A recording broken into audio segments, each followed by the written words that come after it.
So here is how to enable and disable the Loot Shimmer in Avowed.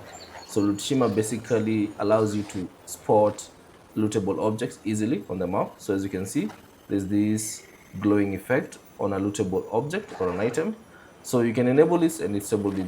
You can enable and disable it from the settings. So all you have to do is just access the settings. So if you're in a game, simply pause your game and then scroll down and select settings. And then within the settings, go all the way to the UI section and scroll down and find the Loot Shimmer option. Now by default it's set to on. So if you'd like to disable it, simply select it and then ensure that you apply the changes. So press the designated button to apply the changes.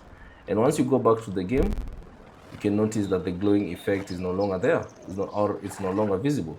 Now if you want to enable it, simply follow the same steps. Go to settings, select UI and then find Loot Shimmer and then select it to turn it on and then apply the changes.